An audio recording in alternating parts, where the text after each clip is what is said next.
Muito obrigado por escolher o Ministério de Vídeo e Áudio do Templo Batista Maranata. Depois de ouvir esta mensagem, visite o nosso site www.tbm.org.br. A nossa igreja oferece discipulado cristão, instituto bíblico e muitas oportunidades para o seu crescimento espiritual. Que Deus o abençoe. Maranata, ora vem, Senhor Jesus.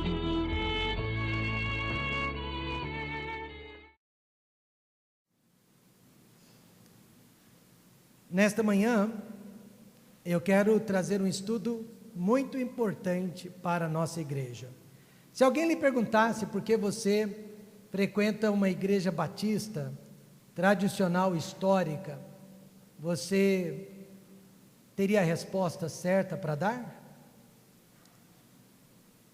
Hoje eu quero pregar sobre os distintivos da igreja batista tradicional histórica. Eu quero lhe mostrar por que nós somos uma igreja batista. Há tantas igrejas evangélicas no Brasil. O Brasil possui o maior número de igrejas evangélicas, digo de variedades de igrejas evangélicas, do que qualquer outro país no mundo.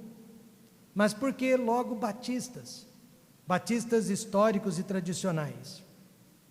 Irmãos, nós não devemos tomar nenhum tipo de remédio sem ler a bula antes, mesmo aqueles prescritos pelos médicos. Minha esposa não foi nenhuma nem duas vezes que ela encontrou erros nas prescrições dos médicos, porque ela foi feliz em ler as bulas, e graças a Deus por isso, deixando de administrar o remédio errado para uma de nossas filhas. Não deveríamos comprar nenhum tipo de produto industrializado sem ler a lista de ingredientes que foram usados para fabricar aquele produto.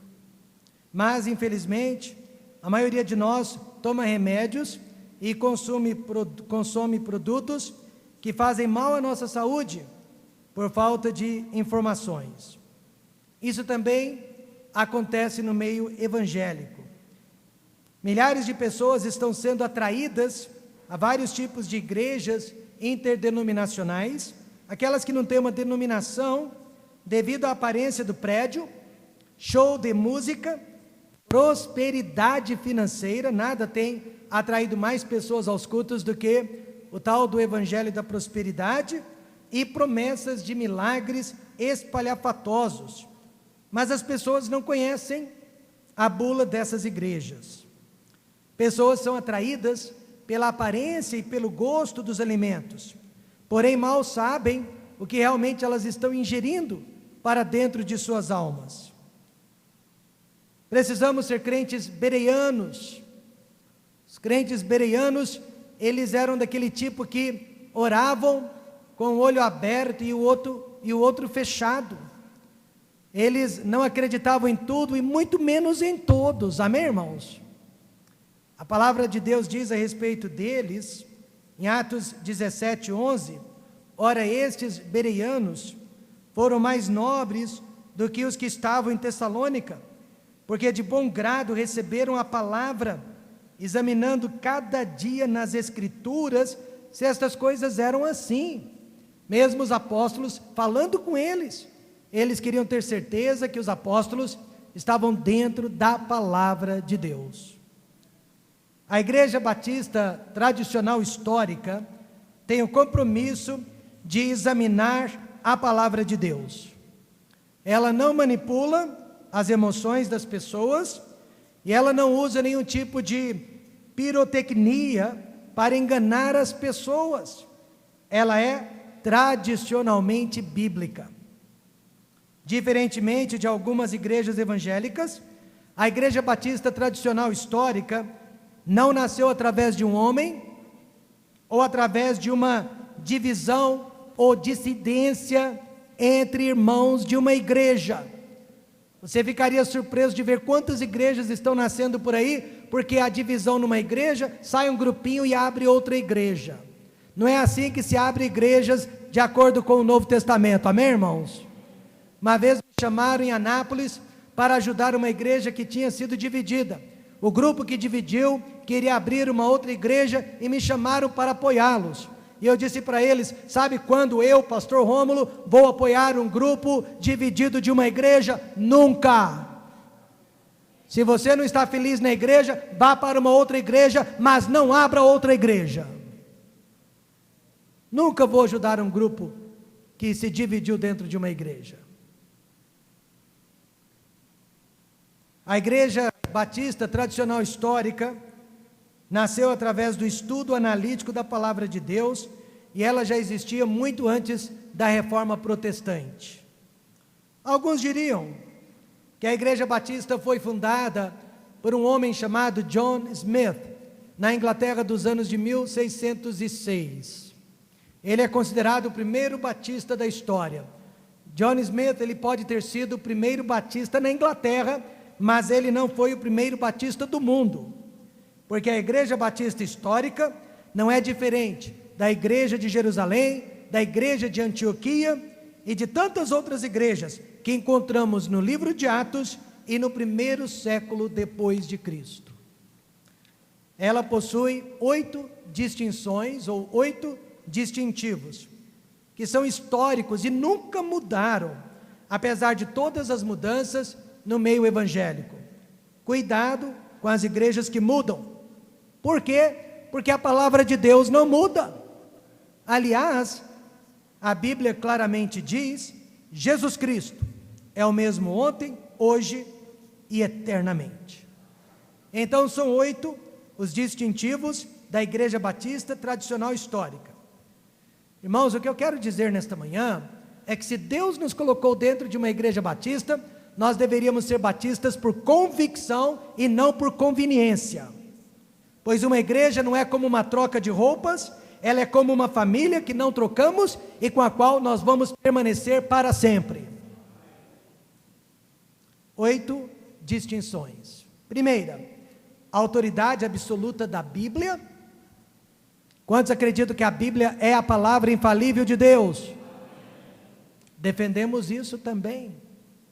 Autonomia total da igreja local, o sacerdócio individual do salvo, 2 ordenanças, o batismo e a Santa Ceia, liberdade individual do salvo, membresia de salvos, 2 cargos, pastor e diácono, e separação da igreja e Estado. Nós defendemos esses 8 distintivos como Igreja Batista Tradicional Histórica. E vamos discorrer sobre todos eles rapidamente neste momento. O primeiro distintivo, a autoridade absoluta da Bíblia. Desde Jesus e os apóstolos, acreditamos na inspiração verbal e plenária das Escrituras Sagradas. Porém, nem todas as igrejas evangélicas acreditam assim. Algumas delas se subscrevem aos concílios religiosos que aconteceram no passado. Nós nos subscrevemos somente à palavra de Deus, porque somente a Bíblia é inspirada por Deus. A palavra inspiração literalmente significa Deus respirou. Deus respirou, portanto a Bíblia foi respirada por Deus. Cada palavra, de Gênesis a Apocalipse, no plural, no singular, no feminino, masculino ou no neutro, no passado, presente e futuro, cada palavra dentro da Bíblia foi respirada pelo nosso Deus, através do seu Santo Espírito. Assim sendo, a Bíblia é perfeita e não precisa de nenhum tipo de complemento. Por isso, na Igreja Batista Histórica, não há lugar para sonhos, não há lugar para profecias, revelações extra-bíblicas ou outros tipos de fábulas, porque nós já temos tudo o que precisamos dentro da palavra de Deus. Aqui dentro, nós já temos tudo o que precisamos. Foi exatamente isso que o apóstolo Paulo ensinou em 2 Timóteo 3, versos 15 e 16, toda a Escritura é divinamente respirada por Deus e proveitosa para ensinar, para redarguir, para corrigir, para instruir em justiça, para que o homem de Deus seja perfeito, e a palavra perfeito aqui significa completo, e perfeitamente sem faltar em coisa alguma. Portanto, eu posso dizer nesta manhã, nós temos um livro completo, que é a palavra de Deus. Não precisamos de complementos. As igrejas liberais, no entanto, ensinam que o conhecimento de Deus vem através do raciocínio humano, histórias do passado e principalmente experiências pessoais que tivemos com Deus. Rejeitamos tudo isso e dizemos que o homem só pode conhecer a Deus através da palavra de Deus. Só assim nunca seremos enganados. Foi Jesus mesmo quem disse: examinais as Escrituras, porque vós cuidais ter nelas a vida eterna, e são elas que de mim testificam. Alguns anos atrás, um casal de uma outra igreja me telefonou desesperado. Eles me disseram que a profetisa da igreja deles tinha acabado de profetizar que em menos de uma semana os dois iriam morrer. E para piorar a situação, eles me disseram que até aquele momento ela nunca tinha errado nenhuma de suas profecias. Eu disse para eles: vocês irão morrer mesmo, mas não por causa da profecia ou da profetisa, mas porque vocês estão morrendo de medo. Vocês vão ter um ataque cardíaco. Nem preciso dizer que eles não morreram, amém, irmãos?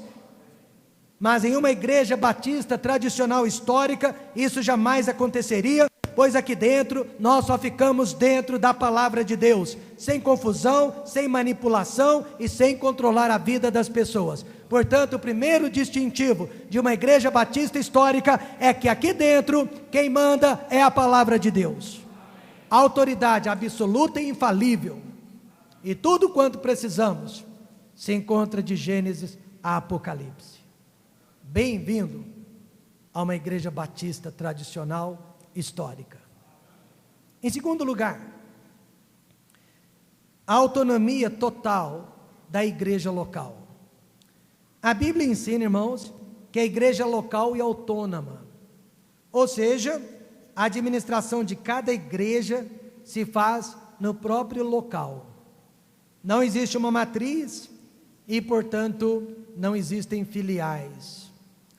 Nós possuímos comunhão com outras igrejas batistas de mesma fé, mas elas não se interferem com a nossa administração e nós não interferimos na administração delas. Somos uma igreja local.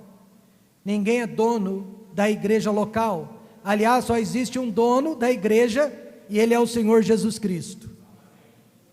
Essencialmente, há 4 tipos de governo eclesiástico sendo praticados pelas igrejas hoje em dia, e você deve ter vindo talvez de uma delas: o sistema papal, o sistema episcopal, o sistema presbiteriano e o sistema congregacional, que é o nosso sistema.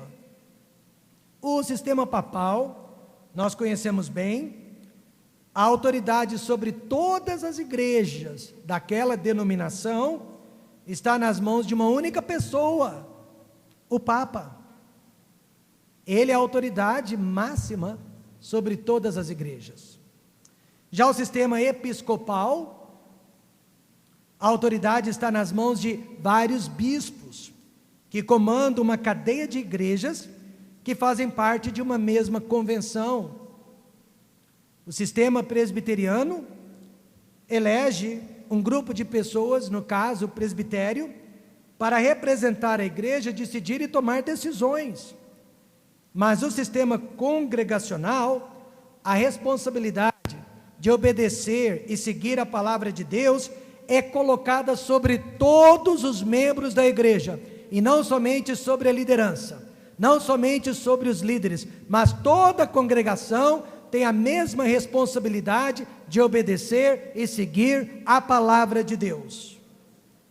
E além disso, os líderes da igreja não respondem somente a Deus, mas eles respondem também aos membros da igreja, amém, irmãos?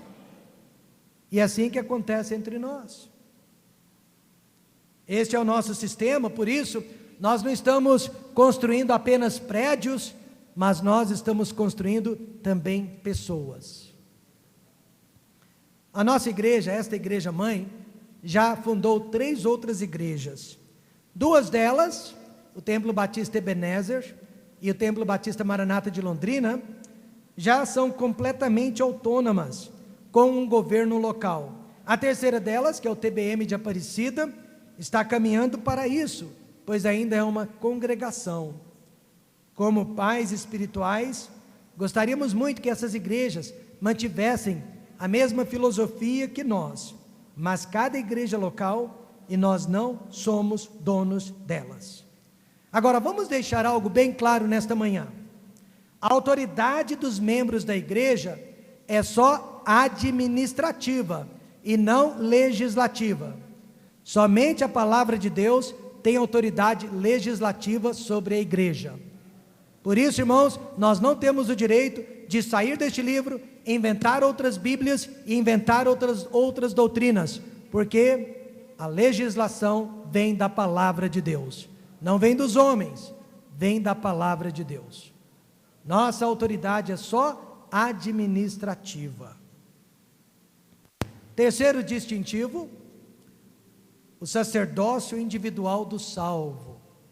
A Bíblia ensina que cada pessoa salva, quantos são salvos? Digam amém.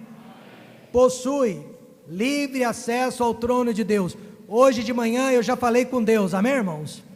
Não precisei de nenhum intermediário, de nenhum intercessor, porque a Bíblia garante que eu tenho livre acesso ao trono de Deus. Eu não preciso de nenhuma pessoa mais especial que eu, mais especial que outras, para me levar a Deus. Eu vou a Deus através do sangue de Jesus Cristo. Hebreus 10, 19 e 20 diz isso. Tendo, pois, irmãos, ousadia, coragem, para entrar no santuário, pelo sangue de Jesus, pelo novo e vivo caminho que Ele nos consagrou, pelo véu, isto é, pela sua carne. Nesta manhã eu tive coragem de entrar na presença de Deus. Em outras palavras, ninguém é mais importante que ninguém aos olhos de Deus. Se você é uma pessoa salva, você fala diretamente com Deus, sem depender de outras pessoas ou de qualquer outro crente que seja. Mas não é triste saber que ainda nesta manhã há milhares de pessoas que estão gastando fortunas, viajando quilômetros e quilômetros de distância para encontrar alguém que julgam ser especiais, ou uma mulher ou um homem que supostamente tem o poder de Deus sobre a vida deles, para orar, para curar, para trazer bênçãos. Eu quero que você saiba que Deus chamou você para ser um rei e chamou você para ser um sacerdote nesta manhã. Como sacerdote, você entra na presença de Deus na hora que você precisar, na hora que você quiser. Apocalipse 1, versos 5 a 6 diz: e da parte de Jesus Cristo, que é a fiel testemunha, o primogênito dentre os mortos, e o príncipe dos reis da terra, aquele que nos amou e em seu sangue nos lavou dos nossos pecados e nos fez reis e sacerdotes para Deus. Arão entrava na presença de Deus, Arão entrava no Santo dos Santos. Agora eu posso entrar na presença de Deus, agora eu posso entrar no Santo dos Santos. Qualquer crente pode orar por nós, esteja ele perto ou longe, nenhum deles é mais ou menos especial aos olhos de Deus. Jesus disse para a igreja de Éfeso, que aquela igreja odiava as obras dos nicolaítas, e ele odiava também. Quem eram os nicolaítas? Este nome vem do grego, Nico, significa dominar, reinar. Laítas significa povo ou pessoas. Por que Jesus odiava tanto as obras dos nicolaítas? Justamente porque eles queriam dominar sobre o povo, dizendo que para ter acesso a Deus, as pessoas tinham que vir através deles. E a história sempre se repete, Há igrejas dizendo que tem um monopólio do Espírito Santo. Há igrejas dizendo que você só pode ser abençoado através delas e através de seus representantes. São nicolaítas, estão dominando as pessoas, estão tomando o lugar de Jesus Cristo na vida das pessoas. São nicolaítas do século 21. Aqui na Igreja Batista Tradicional Histórica, nós estamos lhe dizendo a verdade. Através de Jesus Cristo, você não precisa de mais ninguém. Através de Jesus Cristo, você tem livre acesso ao trono de Deus. Através do sangue de Cristo, você alcança todas as bênçãos de Deus. E você não precisa de nenhum outro homem de carne e osso, com a natureza pecaminosa, tanto quanto você, para levá-lo a Deus. A Bíblia ensina que devemos interceder uns pelos outros, mas a minha oração não é mais importante que a sua oração. E o único impedimento da nossa oração é o pecado. Por isso eu gosto de pedir às criancinhas que orem por mim, porque as criancinhas possuem menos pecados que os adultos. Quarto distintivo, 2 ordenanças, o batismo e a Santa Ceia. Não há nenhuma terceira e nenhuma quarta ordenança. O batismo, nós já sabemos, é o primeiro passo de obediência de um salvo em Jesus Cristo. Quem é salvo faz questão de ser batizado em obediência à palavra de Deus. É a identificação com o Senhor Jesus Cristo. Não é necessário para a salvação. Aliás, só pode ser praticado após a salvação. E só pode ser ministrado através de imersão. Veja, depois de ouvir o evangelho no deserto, o eunuco fez uma pergunta muito importante para o evangelista Filipe: eis aqui água, que impede que eu seja batizado? Veja a pergunta, irmãos, vejam a pergunta, que impede que eu seja batizado? Agora vejam a resposta. E disse Filipe: é lícito se crês de todo o coração. Você só pode ser batizado se crê em Jesus Cristo de todo o seu coração, e quem crê em Jesus Cristo de todo o coração é salvo. E ele respondeu antes de ser batizado: creio que Jesus Cristo é o Filho de Deus. E mandou parar o carro, e desceram ambos a água. Eles desceram, eles entraram dentro da água, tanto Filipe como o eunuco, e o batizou. A segunda ordenança é a Santa Ceia. É apenas um memorial do que aconteceu na cruz do Calvário. É apenas um memorial que Cristo prometeu voltar um dia. Assim como o batismo é também somente para pessoas salvas. Já ouviu falar de transubstanciação? Já ouviu falar de consubstanciação? Já ouviu falar de memorial? Transubstanciação, há igrejas que acreditam que o pão se torna o corpo de Cristo dentro da nossa boca, e o suco se torna o sangue de Cristo dentro da nossa boca. Se isso fosse verdade, seria canibalismo, e a Bíblia condena comer carne humana e beber sangue. Amém, irmãos? Não, a Bíblia não ensina transubstanciação, a Bíblia nem sequer ensina consubstanciação. Há igrejas que acreditam que Jesus está espiritualmente presente nos elementos da ceia.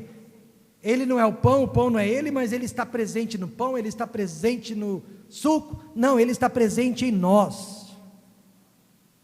Nós ensinamos que a Santa Ceia é apenas um memorial, nos lembrando de tudo que Jesus fez por nós, de tudo que ele passou por nós no Calvário. E os elementos da ceia são apenas símbolos do corpo e do sangue de Jesus Cristo. Em quinto lugar, nosso quinto distintivo, liberdade individual do salvo, não para pecar. Ninguém tem liberdade para pecar, mas a nossa liberdade é para obedecer a palavra de Deus. Somente o salvo tem liberdade para fazer o certo, para obedecer a Deus. O perdido, ele não tem liberdade. Ele só consegue obedecer ao diabo e servir a si mesmo, a sua própria carne. O ser humano foi criado individualmente, Não há dois seres humanos no mundo iguais. Assim também, a salvação é individual. A escolha não é coletiva, a escolha é individual. Ninguém irá responder por mim um dia perante Deus, e eu não vou responder por ninguém. Todos responderão por si mesmos um dia na presença de Deus. Veja Romanos 14:5. Um faz diferença entre dia e dia, mas outro julga iguais todos os dias. Cada um esteja inteiramente seguro em sua própria mente. Por que Paulo diria algo assim? Porque cada um de nós dará conta de si mesmo a Deus. Em o mesmo dia eu visitei duas famílias.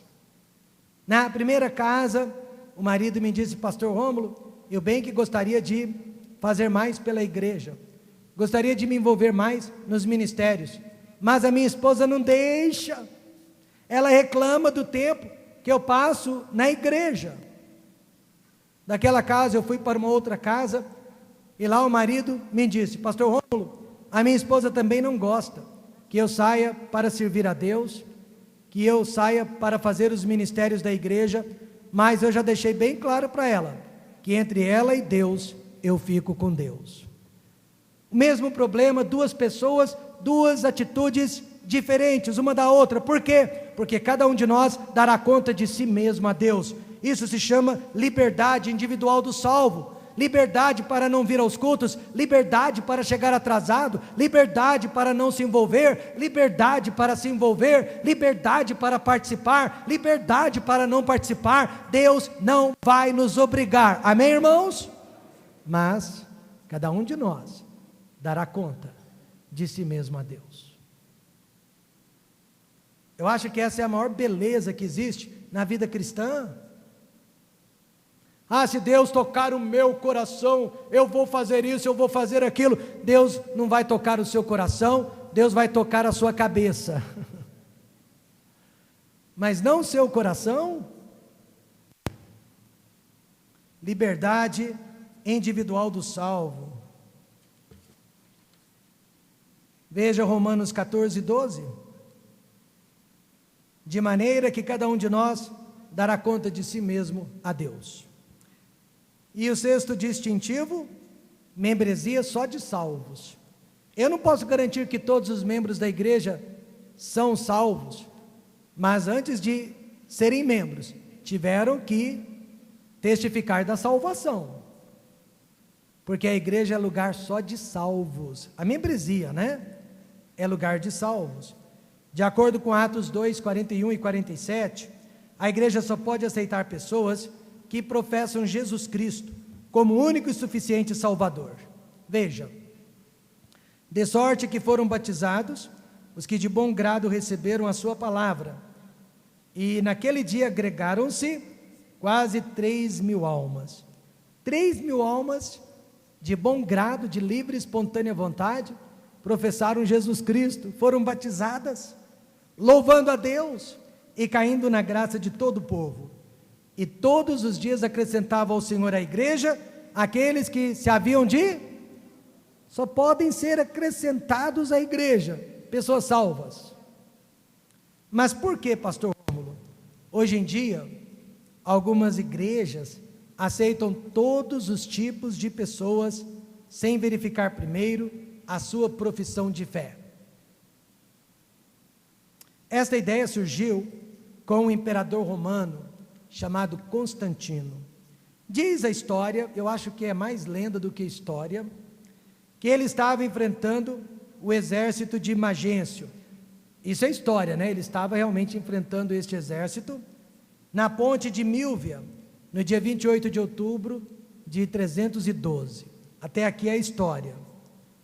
Magêncio tinha um exército de 100.000 homens, e Constantino só tinha 40.000 soldados. No meio da batalha, ele viu um sinal acima no céu, com os seguintes dizeres: in hoc signo vinces, latim, que significa sob este signo, sob este sinal vencerás. E qual era o sinal que ele viu ali acima das nuvens? Ele viu o sinal de uma cruz. Parecia pelo menos o sinal de uma cruz. E apesar de ser adorador fiel ao deus Mitra, o deus do sol, Constantino abraçou também o cristianismo. Ele não abandonou a religião pagã, ele apenas abraçou uma outra religião, o cristianismo. Ele venceu a batalha naquele dia inexplicavelmente, e então ele decretou que todos os cidadãos romanos se tornassem cristãos, da noite para o dia, sem conversão e sem convencimento, apenas através de um decreto imperial. O resultado é este, que nós estamos vendo até os dias de hoje, dentro da igreja, a mistura do trigo e do joio. Começou com ele, em 312 depois de Cristo. Hoje em dia, pessoas se convertem nas igrejas, não porque se arrependeram de seus pecados, não porque reconheceram Jesus Cristo como Senhor, Salvador de suas vidas, mas porque foram abençoadas materialmente, com um carro, com uma casa, ou porque foram abençoadas fisicamente, com a cura de uma doença. Porém, isso não é conversão. Membresia só de salvos. Por isso uma igreja precisa pregar salvação. Sétimo distintivo, só 2 cargos espirituais dentro da igreja, a do pastor e a do diácono. Filipenses 1, verso 1, reconhece apenas 2 cargos espirituais dentro de uma igreja. E a palavra bispo é sinônimo de pastor. Paulo e Timóteo, servos de Jesus Cristo, a todos os santos em Cristo Jesus, que estão em Filipos, com quem? Os bispos e os diáconos. O Novo Testamento usa então 3 títulos para falar do mesmo ofício: pastor, bispo e ancião. Pastor é o mais usado de todos, é o que aparece com mais frequência, e pastor significa aquele que cuida do rebanho. Por isso que eu disse que durante o ano que eu fiquei ausente, eu não era o pastor desta igreja, mas sim aqueles que ficaram, porque pastor é aquele que cuida do rebanho, e para cuidar do rebanho, ele tem que estar presente, no meio das ovelhas, junto com as ovelhas, ao lado das ovelhas. Mas eu fui um bispo, mesmo ausente eu fui um bispo, porque bispo significa aquele que supervisiona a igreja. E eu fui um ancião também, e esta palavra menos usada, significa alguém experiente, pois o ministério não é lugar para neófitos. Pastor, bispo e ancião. E qual é a função do pastor? Primeiro, pregar a palavra de Deus. Pregar a palavra de Deus. Segundo, evangelizar os perdidos. Pastor tem que ganhar almas, amém, irmãos? Tem que evangelizar no ponto de ônibus, dentro do banco, no mercado, na rua, por onde quer que vá. Alguns anos atrás, um diácono de uma igreja em São Paulo passou uma semana aqui comigo. Ele estava arrumando a central de alarmes da nossa igreja, que ficava no prédio alugado, e eu e ele tivemos que andar no centro da cidade várias vezes, comprando material. E ele percebeu que todo lugar que eu ia, eu entregava um folheto e me apresentava: eu sou o pastor Rômulo, do Templo Batista Maranata. E depois de alguns dias ele me disse: pastor, eu ando com o meu pastor em São Paulo, nós vamos para todos os lados, e ele nunca diz para ninguém que é pastor, e muito menos de onde. Eu não entendo. Pastor, ele evangeliza os perdidos. Ensinar a igreja, supervisionar a igreja, trabalhar pela igreja e treinar os membros da igreja. E qual é a função dos diáconos? Como o próprio nome diz, servo. Diácono é servo da igreja. Ele foi chamado para servir às mesas, ajudar os membros da igreja e ajudar os pastores da igreja. Conheço uma igreja que, infelizmente, nos últimos 15 anos, já perderam mais de 5 pastores. 5 pastores passaram pela igreja. E apesar da falta que um pastor faz para a igreja, aquela igreja foi para frente, por causa de 2 diáconos, que nunca abandonaram a igreja, protegeram a igreja, serviram a igreja e amaram a igreja. Nós estamos, nesses últimos dias, enfatizando para os nossos diáconos, que a igreja precisa da cobertura deles. Eles precisam proteger a igreja. Amém, irmãos? Isso vai fazer bem para o Templo Batista Maranata. Em último lugar, em 8º lugar, o último distintivo da Igreja Batista Tradicional Histórica é a separação que deve haver entre a igreja e o Estado. A igreja não deve se envolver com política. A igreja é apolítica. Individualmente, sim, nós, os membros da igreja, podemos nos envolver com a política. Talvez haja entre nós algum candidato a deputado. Nenhum problema com isso. Como cidadãos, nós temos esse direito, este privilégio. Mas a igreja instituição, a igreja pessoa jurídica, a igreja CNPJ deve ficar fora de política. Por quê? Porque o crente, ele tem responsabilidades para com Deus e também para com o seu governo. Deus colocou o governo como uma autoridade sobre nós. Mas a igreja, a instituição, ela só tem responsabilidades para com a Bíblia, para com Deus. Por isso não podemos misturar. E não misturamos. Veja o que Jesus mesmo disse em Mateus 22, 17 a 21. Dize-nos, pois, que te parece? É lícito pagar o tributo a César ou não? Jesus, porém, conhecendo a sua malícia, disse: por que me experimentais, hipócritas? Mostrai-me a moeda do tributo. E eles lhe apresentaram dinheiro. E ele diz-lhes: de quem é este efígie, ou esta efígie? E esta inscrição? Dizem-lhe eles: de César. Então ele lhes disse: dai, pois, a César o que é de César, e a Deus o que é de Deus. Viram a separação, amém, irmãos? O que é de Deus, o que é do governo, é do governo. Deus criou apenas 3 instituições sobre a face da terra, e o Estado, ou o governo, é uma delas. A primeira e a mais importante instituição é a família. O governo foi criado para proteger a família, ainda que não esteja protegendo. Tem um candidato aí, que não tem nenhuma chance de ganhar, mas ele disse que se fosse presidente, ele iria instaurar o Ministério da Família. Está certo. Eu não sei se seria um bom ministério, né? Mas o governo foi criado para proteger a família. A igreja foi criada para representar o Senhor Jesus Cristo sobre a terra. A igreja não representa partidos políticos, a igreja não representa candidatos políticos, a igreja representa o Senhor Jesus Cristo. Separação completa entre a igreja e o Estado.